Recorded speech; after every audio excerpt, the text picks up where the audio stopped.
خلق السماوات والأرض واختلاف الليل والنهار لآيات لأولي الألباب الذي خلق الموت والحياة ليبلوكم أيكم أحسن عملا وهو العزيز الغفور. أشهد أن لا إله إلا الله وحده لا شريك له وأشهد أن محمدا عبده ورسوله لا نبي بعده.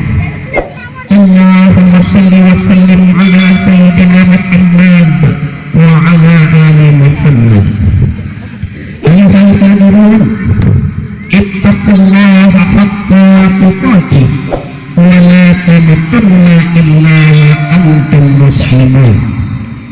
فقال الله تعالى في القرآن الكريم: أعوذ بالله من الشيطان الرجيم بسم الله الرحمن الرحيم فإذا فرغت فانصب وإلى ربك فارغب. الله أكبر الله أكبر الله أكبر ولله الحمد. Sidang jamaah salat Id 1440 Hijriah yang dirahmati dan dimuliakan oleh Allah Subhanahu wa taala.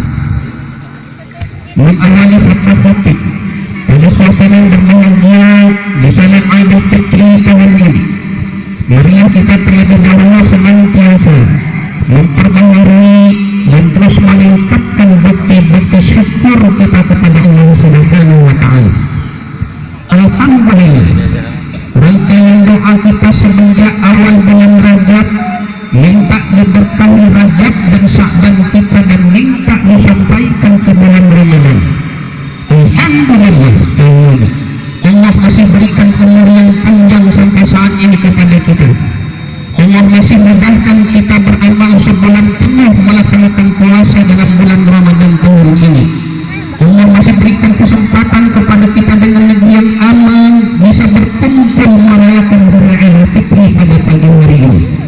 Segenap umat Islam dari seluruh penjuru dunia, baik di negeri Arab ataupun di negeri Eropa sana, hari ini dalam kondisi apapun sekalipun dalam kondisi Covid, kita larut dalam kebahagiaan bersyukur kepada Allah masih bisa merayakan hari Idul Fitri, hari raya kemenangan bagi orang-orang yang telah bersungguh-sungguh satu bulan penuh beribadah dalam bulan Ramadan, yang telah bersungguh-sungguh minta ampunan Allah agar diampuni dosa-dosa kita setahun yang lalu, yang telah bersungguh-sungguh bisa menghafalkan Al-Quran, yang telah bersungguh-sungguh bisa menghidupkan malam-malam Ramadan dengan qiyamul Ramadan, yang telah bersungguh-sungguh hati setiap pagi tidak luput dengan salat duha, yang telah bersungguh-sungguh dengan hartanya berinfak kepada Allah Subhanahu wa taala sebulan penuh.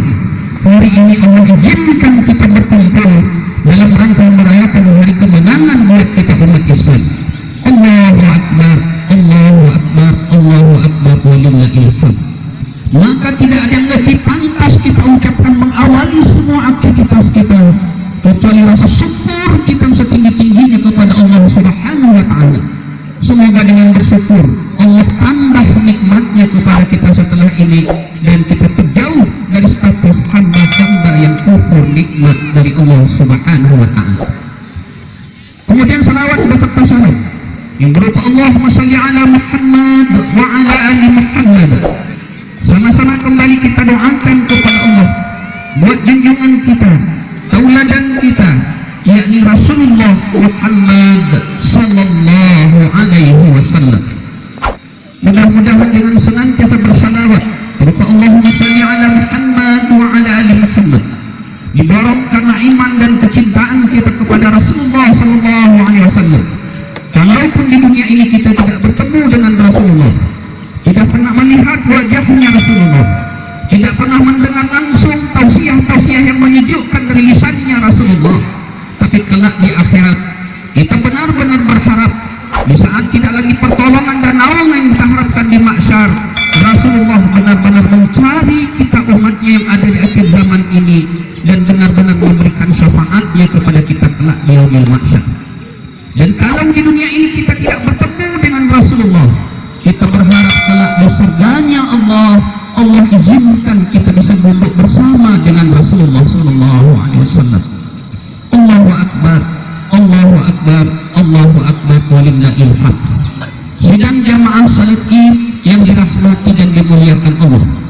Pada khutbah Id kali ini, izinkan khatib mengambil judul khutbah kita adalah tantangan untuk istiqomah bagi seorang muslim pasca Ramadan. Kenapa tema ini yang kita jadikan tema khutbah Id kita pada hari ini? Pertama, Rasulullah SAW dalam sebuah hadis mengatakan, kalau ingin melihat seseorang yang berhasil dengan Ramadannya, lihatlah setelah Ramadan itu pergi. Apakah dia mampu terus menjaga ketaatan yang sebulan penuh dalam Ramadan dia biasakan untuk 11 bulan berikutnya atau tidak? Yang kedua, apa yang kita takutkan hari ini, kondisi umat Islam di penghujung zaman penuh dengan fitnah, penuh dengan tantangan, penuh dengan musuh dan lawan-lawan Islam yang ingin setiap saat menghancurkan nilai-nilai Islam. Dan itu telah disebutkan oleh Allah dalam firman-Nya bahwa sesungguhnya orang Yahudi dan Nasrani tidak akan pernah berhenti memerangi kamu umat Islam sampai kamu umat Islam mengikuti budaya dan agama mereka. Lihatlah saudara kita sekarang di Palestina sedang salat tarawih ditembaki oleh tentara-tentara Yahudi, sedang iktikaf ditembaki dalam masjid dan berdarah-darah dalam Masjid Aqsa, dan sampai hari ini pun mereka tidak bisa aman beribadah sebagaimana mereka beribadah. Lihatlah saudara kita di Cina sana, masjid-masjid diruntuhkan, orang-orang yang beribadah diikat, tidak diberi makan, disiksa, diusir. Lihat juga bagaimana di Myanmar dan di negeri lainnya. Itu tantangan umat Islam. Dan khusus di negeri kita masuk Islam, mungkin secara fisik kita tidak akan diperangi, tapi secara budaya, lewat media, televisi, lewat HP yang kita punya dan seterusnya, menjadi tantangan besar buat kita untuk menjaga keistiqomahan kita taat kepada Allah dan senantiasa beribadah dengan baik setelah Ramadan ini. Allahu Akbar, Allahu Akbar, Allahu Akbar, walillahil hamd. Ayat yang khatib ambil sebagai dasar khutbah kita hari ini mengingatkan kepada kita, Bismillahirrahmanirrahim, fa idza faragta fansab wa ila rabbika farghab. Dan apabila telah selesai kamu mengerjakan satu pekerjaan yang baik kata Allah, maka bersegeralah mengerjakan pekerjaan baik berikutnya. Di dalam ayat lain Allah SWT berfirman, Ya ayyuhalladzina amanu dukhulu fis silmi kaffah wa la tattabi'u khutuwati syaitan innahu lakum aduwwun mubin. Hai orang-orang beriman, masuklah kamu ke dalam Islam itu secara kafah.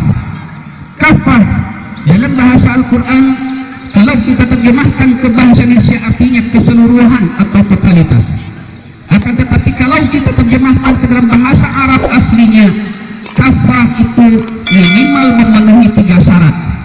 Yang pertama, al-Islam fi kulli makan, menampilkan Islam itu di setiap tempat. Di masjid kita Islam, di pasar kita Islam, di tempat pesta kita Islam, di pantai juga kita Islam. Jangan berbeda cara kita berpenampilan ke masjid dengan berpenampilan ke pantai.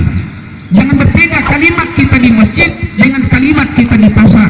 Karena di mana saja kita disuruh beribadah oleh Allah Subhanahu wa taala. Bukankah Allah SWT telah mengingatkan kita dalam firman-Nya di ayat yang lain di surat Az-Zariyat surat ke-51 ayat 56, "Wa ma khalaqtul jinna wal insa illa liya'budun." Dan tidak aku jadikan jin dan manusia kecuali untuk beribadah kepadaku. Syarat yang kedua dikatakan ulama al-Islam fi kulli zaman, menampilkan Islam itu setiap waktu. Bulan Ramadan suasana Islam begitu terasa. Rumah-rumah ibadah ramai dikunjungi. Kebiasaan beramal soleh kita dari mulai pagi kita sahur sampai tengah malam kita selesaikan dengan qiyamul lail dan sahur lagi penuh dengan nilai-nilai kebaikan. Suasana hati kita terjaga. Suasana kehidupan bermasyarakat pun penuh dengan ukhuwah, saling tolong menolong, dan berinfak pun jadi kebiasaan. Al-Quran dekat dalam kehidupan, suasana nilai frontalnya kita laksanakan.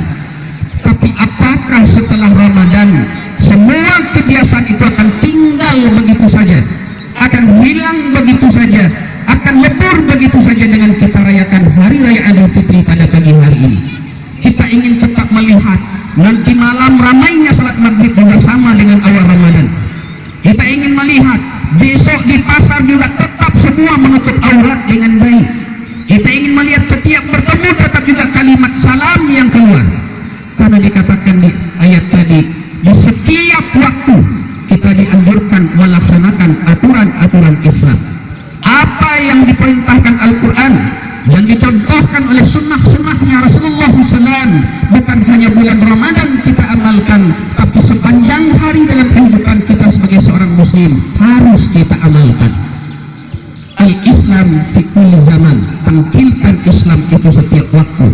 Bulan Ramadan kita Islam, bulan Syawal kita Islam, bulan Dzulqa'dah kita Islam, bulan Dzulhijjah kita Islam, bulan Muharram kita Islam, dan bulan-bulan lain pun kita harus mengamalkan nilai-nilai Islam itu secara totalitas. Yang ketiga, kata ulama, syaratnya adalah al-Islam fi kulli hal, menampilkan Islam itu dalam setiap aktivitas kita. Beribadah, kalau ditanya apa dasar kita, adalah Al-Quran dan Sunnah. Salat apa dasar kita? Al-Quran dan Sunnah. Puasa apa dasar kita? Al-Quran dan Sunnah. Zakat apa dasar kita? Al-Quran dan Sunnah. Maka ketikanya berpakaian apa dasar kita? Juga harusnya Al-Quran dan Sunnah. Berdagang apa dasar kita? Juga harusnya Al-Quran dan Sunnah. Berumah tangga apa dasar kita? Juga harusnya Al-Quran dan Sunnah. Bersilaturahim ke rumah saudara apa dasar kita? Juga harusnya Al-Quran dan Sunnah. Karena Islam it's the way of life, kata orang sekarang. Al-Quran adalah pedoman hidup yang mencakup semua sisi kehidupan orang Islam. Akidahnya, ibadahnya, akhlaknya, muamalahnya, ideologinya, politiknya, ekonominya, sosial budayanya, pertahanan keamanannya, dakwah dan jihadnya, semua harus berpedoman kepada Al-Quran dan Sunnah. Allahu Akbar, Allahu Akbar, Allahu Akbar, walillahil hamd. Oleh karena itu kaum muslimin dan muslimat sedang jamaah salat Id yang dirahmati Allah. Pertanyaannya, bagaimana kita bisa istiqamah? Bagaimana kita bisa bertahan? Bagaimana kita mampu melanjutkan apa-apa yang telah baik sebulan Ramadan ini kita lakukan? Bisa kita pertahankan dan bahkan kita tingkatkan setelah Ramadan pergi untuk 11 bulan berikutnya. Karena ayat tadi menyuruh kita melanjutkan apa-apa yang baik dengan kebaikan-kebaikan baru berikutnya. Bahkan di dalam surat Al-Insyiqaq, surat ke-84 ayat 19, Allah mengatakan bahwa iman seorang muslim harusnya adalah tarqabuna tabakan an tabak, meningkat satu tingkat ke satu tingkat yang lebih tinggi lagi kadarnya.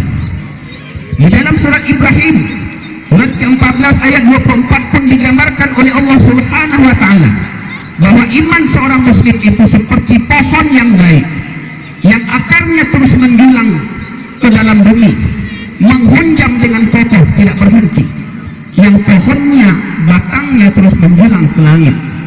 Iman yang tidak baik digambarkan dalam pepatah Minang, bentuk karakter tumbuh di batu, ibrik sagan mati tidak lama.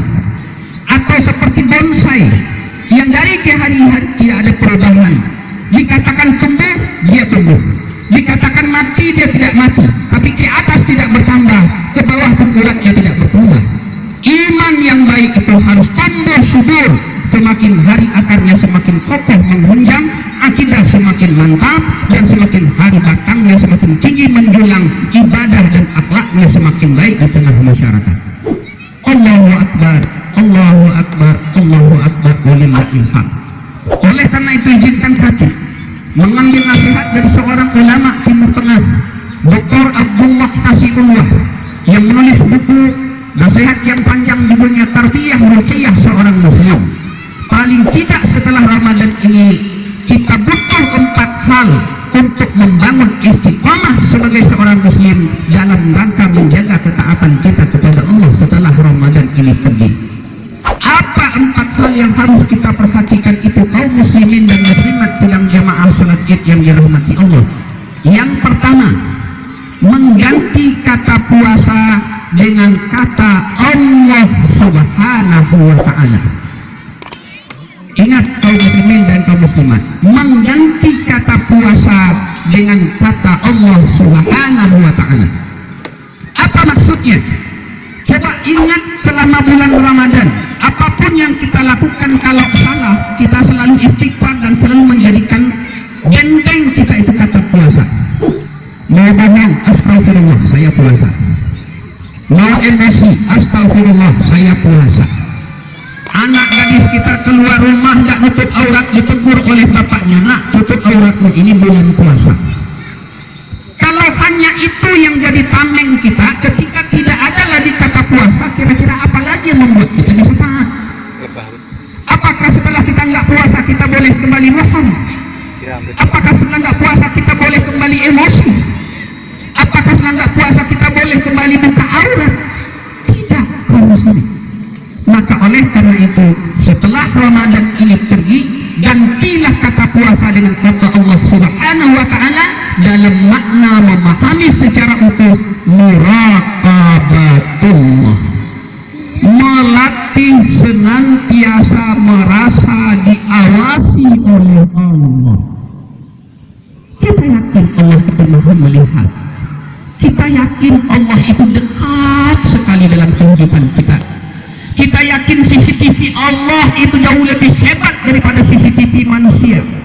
Kita yakin pengawasan Allah jauh lebih ketat dari pengawasan seorang satpam di sebuah kantor. Maka apapun yang kita lakukan, sadari secara utuh, kita dimanapun, dalam kondisi apapun, mengerjakan apapun, diawasi oleh Allah Subhanahu wa ta'ala. Maka ketika mau emosi, ingat astagfirullah, Allah melarang kita sembarang emosi. Ketika mau bohong, ingat astagfirullah, Allah melarang saya bohong. Ketika mau keluar rumah, astagfirullah, pakaian seperti tidak diridai oleh Allah, neraka ujungnya. Ketika mau berbisnis riba, astagfirullah, segera tinggalkan, Allah mengharamkan riba karena saya butuh keberkahan dan rezeki yang saya cari. Allah dulu, Allah sekarang, Allah masa depan kita. Di rumah ada Allah, di masjid ada Allah, di tempat kerja ada Allah, di mana-mana ada Allah. Itulah makna ittaqullaha haitsumma kunta. Takutlah kepada Allah di mana saja kamu berada. Allahu akbar, Allahu akbar, Allahu akbar, walillahil hamd. Inilah poin pertama yang perlu kita hidupkan, perlu kita sadarkan kepada generasi-generasi kita. Sebagaimana Luqmanul Hakim dalam surat yang ke-31 ayat yang ke-14 sampai ayat ke-19 mendidik seorang putranya untuk senantiasa benar akidahnya kepada Allah, melahirkan ibadah dan akhlak yang baik. Salah satu yang diingatkan Luqman kepada anaknya, ingat nak, apapun yang kamu kerjakan, Allah selalu melihat apapun yang kamu kerjakan. Allah tahu apa yang ada di zahirmu dan Allah juga tahu apa yang ada dalam batinmu. Sehingga perasaan, pikiran, hati kita pun akan terjaga dalam kebaikan ketika Allah yang kita jadikan alasan untuk melakukannya. Kaum muslimin dan muslimat sedang jemaah yang dirahmati Allah. Ini yang kedua. Yang kedua adalah merubah cara berpikir kita tentang ibadah. Kalau selama ini kita sering beribadah baru sebatas karena takut, sebatas karena berharap surga, itu semua untuk akhirat. Tapi coba ingat betul, sesungguhnya Allah Subhanahu wa ta'ala mengatakan ibadah bagian dari kebutuhan hidup kita di dunia untuk Tuhan. Allahu akbar, Allahu akbar, Allahu akbar, walillahil hamd. Boleh saja kita ketika ditanya kenapa kamu salat 5 waktu karena takut masuk neraka, boleh. Kenapa kamu tutup aurat karena takut nanti disiksa di neraka Allah, boleh. Kenapa kamu rajin salat tahajud karena ingin masuk surga, silakan. Tapi akan jauh lebih bagus kenapa kamu terus beribadah, karena ibadah adalah kebutuhan hidup saya untuk hidup sehat. Allahu akbar, Allahu akbar, Allahu akbar, walillahil hamd. Dikatakan oleh Allah Subhanahu wa ta'ala dalam Al-Quran, dijelaskan oleh Rasulullah SAW dalam banyak hadis bahwa diri manusia ini terdiri dua unsur. Yang pertama ada jasad dari tanah, nanti kembalinya ke dalam tanah, dan kebutuhannya dipenuhi juga dari hasil-hasil tanah. Maka tidak ada orang yang berhenti makan karena dia tahu itu kebutuhan. Tidak ada orang yang harus dipaksa minum 2 liter satu hari karena dia tahu itu kebutuhan. Tidak ada orang yang berhenti mandi setiap hari karena dia tahu itu kebutuhan. Tidak ada orang yang enggan gosok gigi setiap hari karena dia tahu itu kebutuhan. Tapi itu semua baru kebutuhan fisik kita yang dari tanah nanti ketika kembali kepada tanah. Yang kuat sesungguhnya dalam tubuh kita ini, Bapak Ibu kaum muslimin sidang jamaah salat Id yang dirahmati, bukan fisik, tapi yang kuat adalah ruh yang hidup mendampingi fisik, dan itulah yang mengendalikan kita untuk taat atau untuk bermaksiat kepada Allah, untuk selalu punya rasa takut dan semangat beribadah atau enggan beribadah. Coba perhatikan, kalau ditanya soal fisik mana yang lebih kuat, seorang anak muda umur 17 tahun atau seorang kakek-kakek umur 71 tahun, maka jawaban kita yang kuat fisiknya adalah anak muda 17 tahun. Tapi coba lihat mana yang lebih cepat memenuhi panggilan azan subuh ke masjid, adalah kakek-kakek yang sudah berumur 70 tahun. Apanya yang kuat? Ruhnya, bukan lagi fisiknya. Kalau fisik sudah bisa jadi alasan, mata saya sudah ketarak, tidak nampak jalan dengan baik, kaki saya sudah rematik, tidak bisa lagi berjalan dengan enak, kulit saya sudah keriput, tidak tahan lagi dingin, tapi mereka mampu bangun dan mampu memenuhi suara azan berjamaah ke masjid. Sementara anak muda yang secara fisik kuat punya alasan yang sangat banyak untuk tidak hadir beribadah. Maka kaum muslimin dan kaum muslimat, memelihara dan memenuhi kebutuhan fisik kita agar hidup sehat, termasuk hari ini kita bertawakal setelah berusaha maksimal menjauhi kita terkena COVID misalnya, adalah dengan beribadah. Tapi memelihara ruh agar ruh juga terpenuhi kebutuhannya dengan baik, makanan yang cukup sehingga ruh kita hidupnya sehat juga merupakan bagian dari kebutuhan dan ibadah kita kepada Allah Subhanahu wa taala. Kalau fisik makanannya harus ada karbohidrat, ada protein, ada vitamin, ada mineral dan segala macam, maka dikatakan oleh ulama ruh itu makanannya adalah ibadah kepada Allah Subhanahu wa taala. 5 kali salat wajib sehari adalah menu utama makanan ruh. Dilengkapi dengan 12 rakaat salat sunat rawatib muakkad adalah penambah proteinnya ruh. Membiasakan salat tahajud sepertiga malam adalah membuat vitamin khususnya ruh. Membiasakan duha setiap pagi minimal 2 rakaat bagian dari kebutuhan. Membiasakan 1 juz Al-Quran setiap hari seperti air dibutuhkan oleh tubuh. Membiasakan 100 kali istighfar seperti penyemprotan tanaman yang kena hama. Itu adalah kebutuhan. Jangan sampai fisik kita sehat, bahkan kegemukan karena kelebihan kebutuhan, tapi ruh kita ringkih, ruh kita sakit, bahkan ruh kita terancam mati sebelum jasad kita mati, karena ruh kita tidak kita penuhi kebutuhannya. Maka minimal ibadah-ibadah standar yang disunahkan Rasulullah, menjaga salat wajib 5 kali semalam berjamaah di masjid, melengkapi dengan salat sunat rawatib muakkad, membiasakan bangun di sepertiga malam untuk tahajud, menyempurnakan pagi dengan salat duha minimal 2 rakaat, membiasakan puasa minimal 3 hari setiap bulan, membiasakan istighfar minimal 70 sampai 100 kali sehari, membiasakan membaca Al-Quran khatam setiap bulan atau 1 juz setiap hari, adalah kebutuhan dasar ruh kita untuk hidup sehat. Kalau kita sudah menjadikannya sebuah kebutuhan, yakinlah, dipaksa atau tidak, diingatkan atau tidak, maka kita akan mencarinya karena kita sadar kalau itu kurang, ruh kita akan sakit. Bayangkan bapak-bapak kaum muslimin, ibu-ibu kaum muslimat sidang jamaah dirahmati Allah. Kalau kita sudah biasa sarapan jam 7 sampai jam 8, lewat saja jam 9 nggak sarapan, perut kita akan protes. Maka mestinya kalau kita biasa salat duha pagi jam 7 sampai jam 8, kalau lewat jam 8 lupa duha, ruh kita juga akan protes. Kalau kita bisa makan 3 kali sehari, kalau kurang kita sakit, kelaparan. Kalau ruh kita nggak biasa diisi dengan 5 kali salat wajib sehari, ruh kita juga harusnya protes dia kelaparan. Allahu Akbar, Allahu Akbar, Allahu Akbar, walillahil hamd. Ini poin kedua yang perlu dicatat. Poin ketiga, kaum muslimin, kaum muslimat, sedang jemaah salat Id ini Allah, adalah banyak-banyak dan sering-seringlah bermuhasabah. Untuk usia kita yang sudah 40 tahun ke atas, Rasulullah SAW diberikan amanah jadi Nabi dan Rasul usia 40 tahun.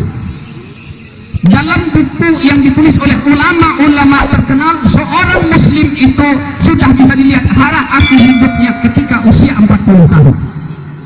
Maka usia 40 tahun menjadi ukuran bagi kita untuk menjaga ketaatan kita kepada Allah SWT.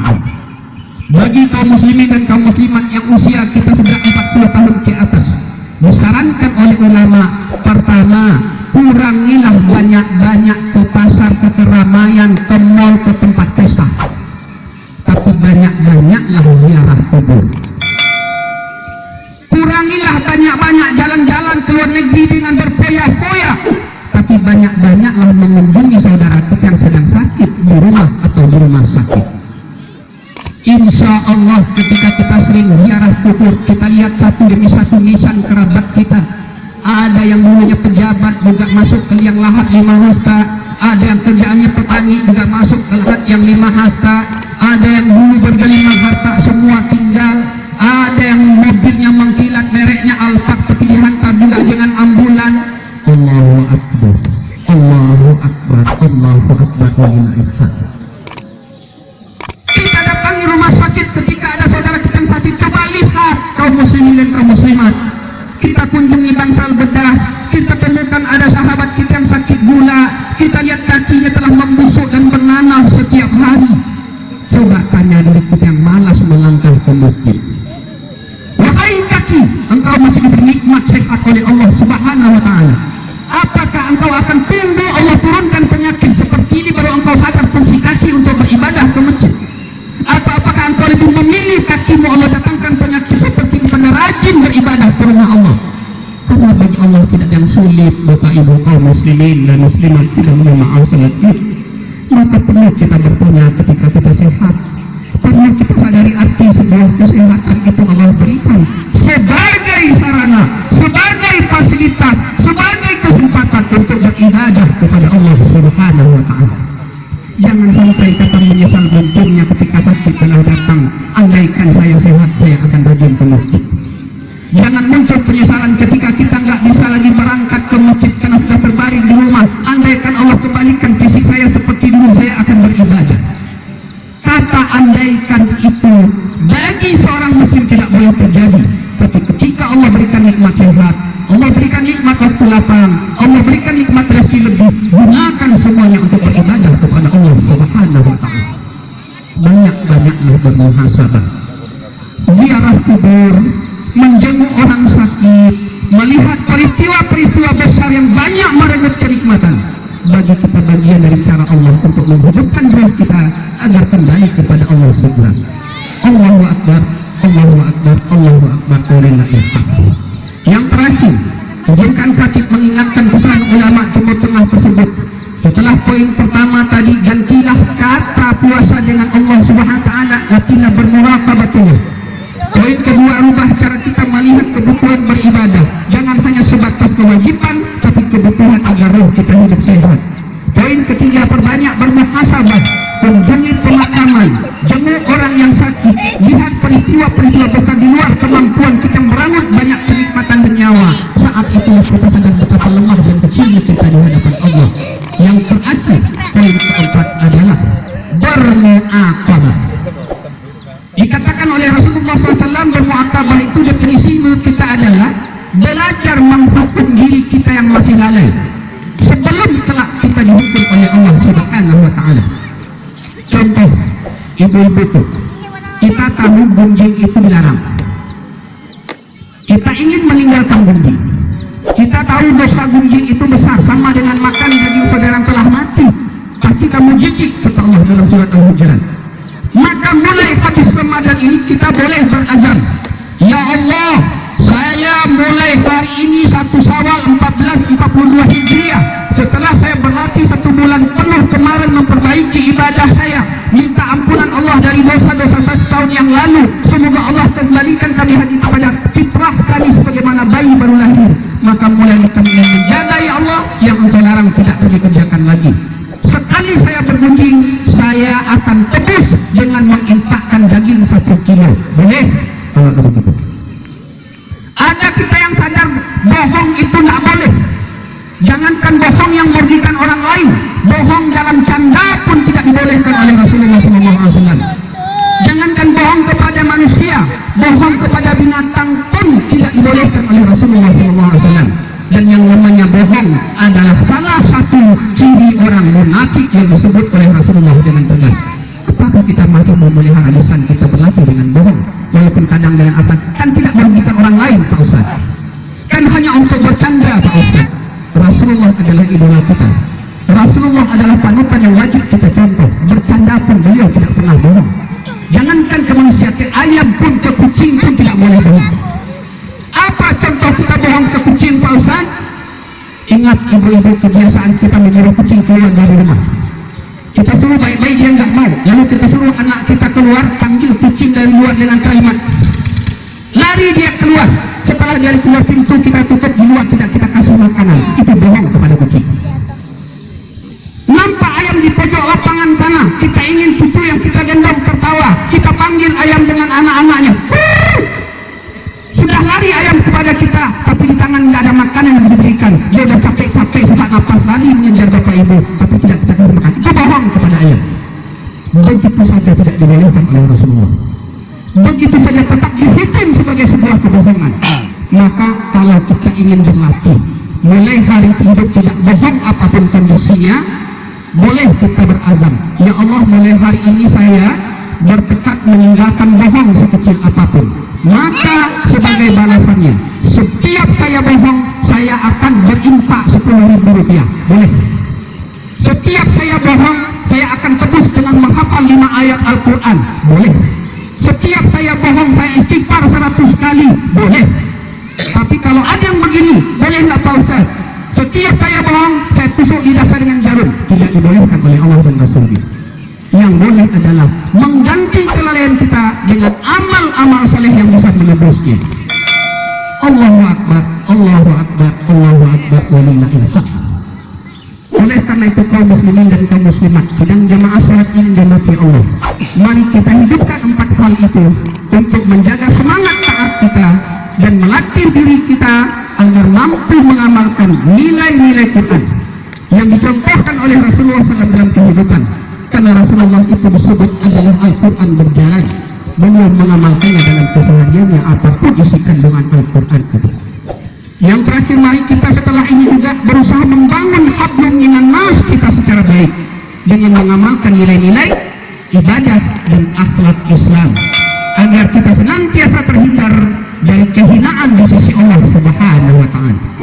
Karena Allah dalam Al-Quran mengancam kepada kita, Bismillahirrahmanirrahim, duribat alaihim dhillah aynama suqifu illa biqadlim minallah wa hadlim minan nas. Apa kata Allah? Kamu akan diliputi kehinaan dimanapun kamu berada, kecuali kamu menjaga hubungan dengan Allah dan memperbaiki hubungan dengan sesama. Maka sikap muslim ideal adalah pemaaf dan mudah minta maaf. Sikap muslim ideal adalah segera melupakan kesalahan saudaranya dan segera mengingat kebaikan saudaranya. Sikap muslim ideal adalah menyambungkan silaturahim, bukan memutus silaturahim. Sikap muslim ideal adalah mendahulukan kepentingan saudaranya di atas kepentingan dirinya. Itulah bentuk cinta sesama muslim. Allahu Akbar, Allahu Akbar, Allahu Akbar, walillahil hamd. Akhirnya, marilah kita tutup khutbah ini dengan kita serahkan kembali urusan kita kepada Allah Subhanahu wa Ta'ala. Kita mohon kepada Allah agar Allah mudahkan kita menjadi hamba-hamba yang selalu taat kepada Allah kapanpun, dimanapun, dalam kondisi apapun. Menjadi hamba-hamba Allah yang mampu mengamalkan akhlak yang indah dari Islam untuk membangun ukhuwah dan tali silaturahim kita kapan saja dengan siapa saja. Na'udzubillahi minasyaitonir rajim. Bismillahirrahmanirrahim. Alhamdulillahirabbil alamin wal 'aqibatu lil muttaqin. Wassalatu wassalamu ala asyrafil mursalin wa ala alihi wa sahbihi rasulillah ajma'in. Allahumma afina bil iman wa amitna bil iman wa asyurna bil iman wa idkhilna jannata ma'al iman.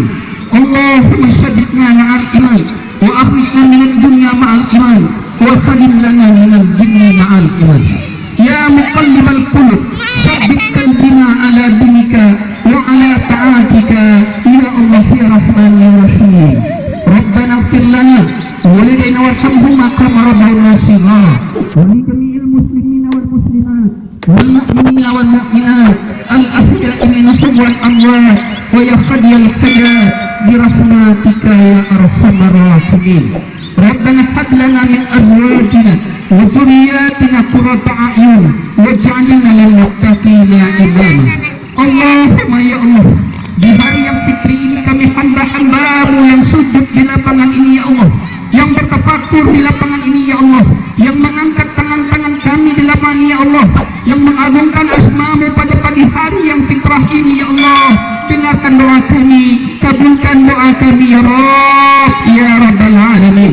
Allahumma ya Allah, pertama kami kepadamu ya Allah, kami ini selama ini sering lalai, sering alpa, sering melaksanakan dosa, baik yang kecil atau yang besar, baik yang terang-terangan atau sembunyi-sembunyi, baik yang kami lakukan sendiri atau bersama, baik yang masih kami ingat atau kami telah lupa ya Allah. Ampunanmu selama Ramadan betul-betul kami harap ya Allah, karena kalau tidak Engkau ampuni dosa-dosa kami dan kami harus kembali kepadamu untuk mengucapkan dosa-dosa ini, kami tidak sanggup bertemu denganmu ya Allah. Apalagi kami lebih tidak sanggup Engkau siksa dengan siksa-siksamu yang pasti dan pedih itu ya Allah. Ampuni kami ya Allah, karena kalau tidak Engkau yang mengampuni, kepada siapa lagi kami minta ampunan ya Allah? Siapa lagi yang bisa menyelamatkan kami dari siksa dan ancaman-Mu ya Allah? Allahumma ya Allah, terimalah amal-amal ibadah kami sebulan yang lalu ya Allah, karena kalau tidak Engkau terima sia-sia kami ya Allah berpuasa 1 bulan, hanya lapar dan haus yang kami dapatkan ya Allah. Sia-sia tiap Ramadan kami 1 bulan, sia-sia infak dan sedekah kami 1 bulan ini ya Allah. Maka terimalah ya Allah, jadikan amal-amal kami amal-amal yang ikhlas ya Allah, terjauh dari sifat riya ya Allah. Engkau catat, Engkau lipat gandakan balasannya ya Allah, baik di dunia ataupun kelak di akhirat surga-Mu untuk kami ya Allah. Allahumma ya Allah, Engkaulah pemilik hati kami ya Allah.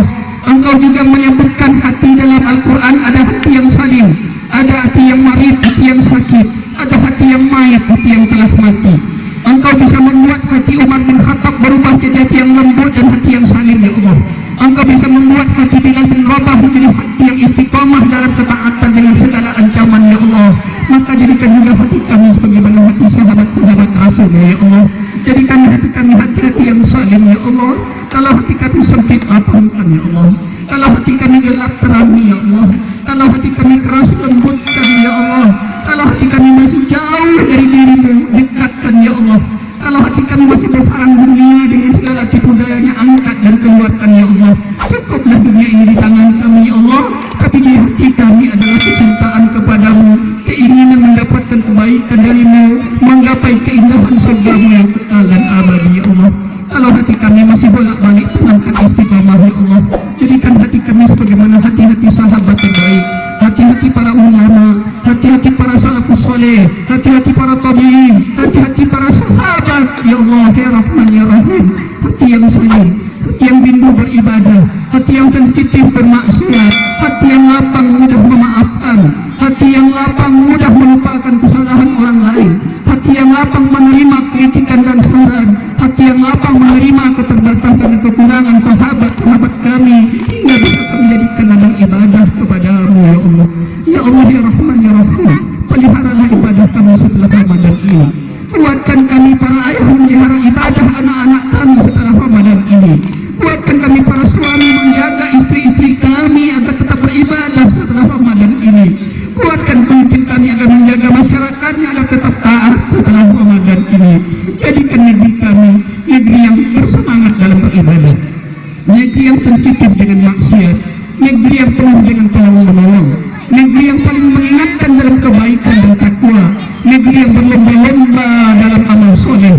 Jadikan negeri kami negeri yang Engkau ridhai, yang Engkau datangkan di negeri yang baldatun thayyibatun rabbun ghafur.